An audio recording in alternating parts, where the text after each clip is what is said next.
Bonjour tout le monde. Alors aujourd'hui je suis à Koh Phi Phi en Thaïlande. Bon, il y a un peu de bruit. Je n'ai pas trop trouvé d'endroit calme. Donc c'est la première vidéo de face, enfin caméra de face où on voit ma tête. Bon, elle sera pas parfaite, je vous préviens direct. Je vais m'améliorer. Donc aujourd'hui on va parler d'Etsy. Donc c'est une marketplace créée en 2005. Donc un peu comme Amazon, Cdiscount et tout ça, tout le monde peut vendre dessus. Donc c'est une plateforme pour tout ce qui est fait main. Donc par exemple les bijoux, les sacs, les t-shirts personnalisés, enfin, tout ce qui est fait main. Et par contre on peut aussi vendre des fichiers numériques. Donc c'est un peu plus dans la thématique de la chaîne et du blog. Donc ce qui est pas mal avec les fichiers numériques, c'est qu'on peut automatiser entièrement. Donc on crée une fois le produit et ensuite on peut le vendre autant de fois qu'on veut. Ça ne demande pas plus de boulot. Donc je vais vous donner quelques exemples de business avec des fichiers numériques qui marchent sur Etsy. Donc par exemple on peut vendre des patrons de boîtes en papier, en PDF. Donc en gros c'est le contour d'une boîte. Les gens le téléchargent, ont juste à découper et appuyer sur les pointillés et ça leur fait une boîte. Donc ça c'est une petite idée comme ça. J'avais essayé, j'en ai des patrons comme ça, 5 €. Bon, j'en avais créé que 2 pour tester. Ça part de temps en temps, enfin ça se vend de temps en temps. Donc avec une cinquantaine ou une centaine, il y a moyen de monter un bon business sur ce thème. Sinon, qu'est-ce qu'il y a? Alors, il y a aussi les patrons de pliage de masques en papier ou de sculpture. Je vous mets une petite image sur le côté. Donc ça c'est pareil, ça on peut le vendre beaucoup plus cher aussi. Il y en a qui vendent ça 10, 20 € l'unité. Donc c'est pas mal. Bon, ça demande un peu plus de boulot avec un logiciel 3D avant. Et ensuite pour les pliages comme ça, je crois que c'est le logiciel Peparuka pour les créer. Et c'est gratuit. Aussi des plannings à remplir. Donc par exemple vous créez un PDF avec les 7 jours de la semaine et les gens le remplissent. Donc il faut qu'il soit un peu personnalisé le PDF, donc qu'il ressorte bien. Bon, surtout aux États-Unis, ça où ils achètent ça. J'avais aussi lancé quelques fichiers comme ça pour tester.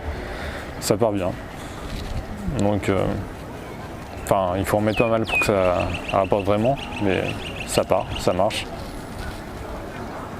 Par exemple aussi pour les listes de courses, une feuille personnalisée comme ça, où les gens ont juste à imprimer. Des plans de meubles, ou de tricot aussi. J'ai vu ça, que ça marchait super bien sur Etsy. C'est des plans de tricot. Bon, je sais pas comment ça marche, j'ai jamais regardé, mais pourquoi pas. Enfin, vous pouvez vendre pas mal de choses. Je vous invite à aller sur Etsy et à regarder ce qui se vend. Vous tapez digital dans le moteur de recherche par exemple. Et là vous trouverez quelques business axés sur les fichiers numériques. Donc vous regardez un produit qui part bien, enfin sur une boutique vous pouvez voir le nombre de ventes. Si la personne a 2000 ou 10 000 ventes, c'est que c'est un business qui fonctionne bien. Donc vous pouvez vous en inspirer et puis pourquoi pas vous lancer. Moi ce que j'avais fait il y a à peu près 3 ans, j'ai lancé un business de fichiers vectoriels pour machines Cricut et machines à découpe laser. Donc ça marchait plutôt bien. Enfin au départ j'ai pas fait une seule vente pendant les 2 premiers mois je crois. Et ensuite ça commence à fonctionner.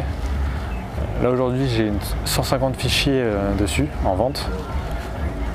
Donc le plus gros mois ça a fait 500 €. Là c'est redescendu, ça fait longtemps que j'ai pas bossé dessus en fait. C'est redescendu à peu près à 100 € par mois. Bon en faisant rien du tout, hein. C'est vraiment en automatique. Je paye juste la facture d'Etsy en début du mois. Enfin, parce que Etsy prend une commission sur les ventes à chaque fois, ce qui est normal. Il y a 10 millions de personnes qui viennent sur le site, donc eux ils font de la pub et tout, donc ça vous apporte des clients. Donc, je sais pas combien c'est, je trouve que c'est 5% ou un truc comme ça, enfin je sais plus du tout combien c'est. Quand vous mettez une annonce, ça coûte aussi 20 centimes je crois pour 3 mois, pour qu'elle reste pour 3 mois. Ou alors jusqu'à temps que ça soit vendu. Donc Il y a ça à prendre en compte, mais c'est pas très cher, ça va. Bon, par contre, il faut poster régulièrement des produits. Enfin, si vous voulez vraiment monter un business qui marche bien. Enfin, tout dépend aussi de combien vous vendez vos produits. Si vous vendez 2-3 euros, ouais, là, il faut en mettre une centaine. Si vous vendez des trucs 20 euros, ça peut partir plus vite. Surtout si vous faites un peu de pub à côté, enfin, avec un blog ou je sais pas, une chaîne YouTube. Par exemple, pour les pliages, on pourrait très bien faire un blog ou une chaîne YouTube. Donc voilà, c'était juste une petite vidéo comme ça. Enfin, c'était la première, elle est pas nickel. À mon avis, le son est un peu dégueu. Il y a une fête pas très loin là-bas. Bon, on va pas sur la vidéo, mais il y a une grosse fête dans une piscine. Donc il y a la musique à fond. Donc, bon, je ferai des vidéos assez souvent comme ça. Bon, je vais m'améliorer. Donc n'hésitez pas à vous abonner à la chaîne YouTube, à liker la vidéo et je vous dis à très bientôt.